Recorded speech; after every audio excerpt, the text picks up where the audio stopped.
I'm quite delighted to give the floor to Professor Antony Polonsky, Brandeis University, for his comments. Professor.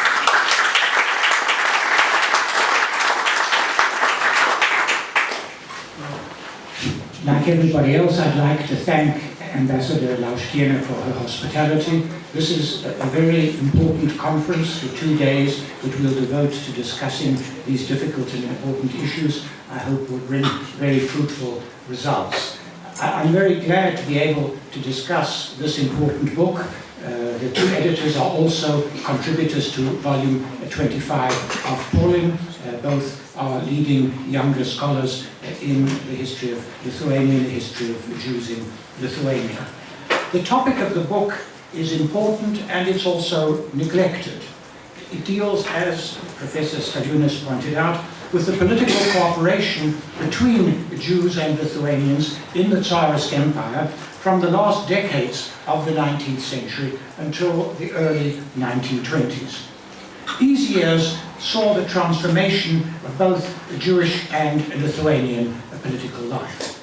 Within the Jewish community, the virtual abandonment by the Tsarist government after the pogrom wave of 1881-4 of the policy of seeking to transform the Jews in the empire into useful subjects. There were no citizens in the Tsarist Empire because there was no constitution until the revolution of February 1917. This created a crisis for the previously dominant integrationists, who were now challenged both by those who believed that the Jews were not a religious, but an ethnic or proto-nationalist group, and those who believed that only with the abolition of capitalism and the establishment of a socialist state would Jewish integration be possible. Among the Lithuanians, the emergence of a modern national identity became increasingly widespread in the aftermath of the crushing of the Polish insurrection of 1863, as did different concepts of how Lithuanian nationalism should be conceived and what its goals should be. Socialist ideas attracted support of only a minority of Lithuanians. What led these somewhat disparate groups to cooperate, as Dr. Staliunas pointed out, was their rejection of Polish aristocratic hegemony in the former Grand Duchy of Lithuania. One of the long themes in the 19th century is the end of the political, social and economic hegemony of the Polish noble stratum, the Szlachta, in the whole of this area. And the second factor which led to this cooperation were the practical conditions under which political activity became possible during and after the Revolution of 1905.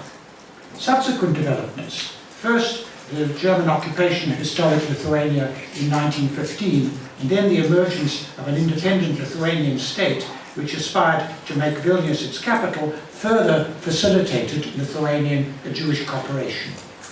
As the book describes, this cooperation took place in 3 areas. The links between the Lithuanian and Jewish socialists, above all the General Jewish Workers' Alliance, the Allgemeine Jiddische Arbeiterbund, and the Lithuanian Social Democratic Party.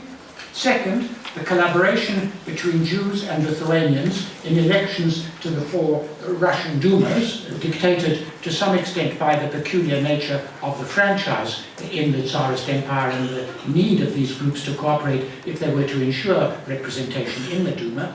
And thirdly, the participation from November 1918, with the collapse of German rule in Eastern Europe, of Jews in the Lithuanian National Council set up in February 1918 while the country was still under a German occupation.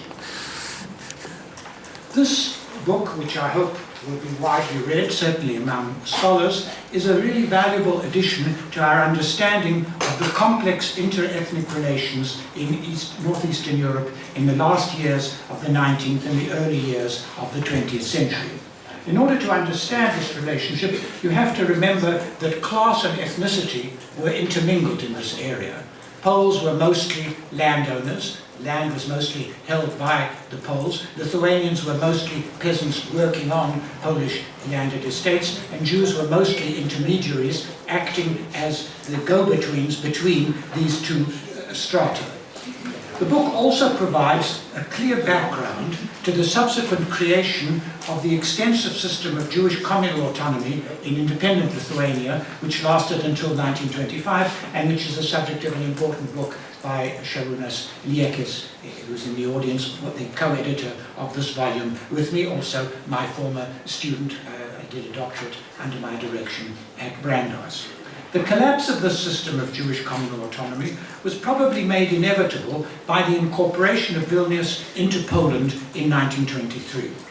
This effectively marked the beginning of the end of Lithuanian Jewish political collaboration, whose main motivation, at least in the post-war period on the Lithuanian side, had been the hope of using the Jews as an ally with the Poles, particularly in pursuit of the incorporation of Vilnius, the historic capital of Lithuania.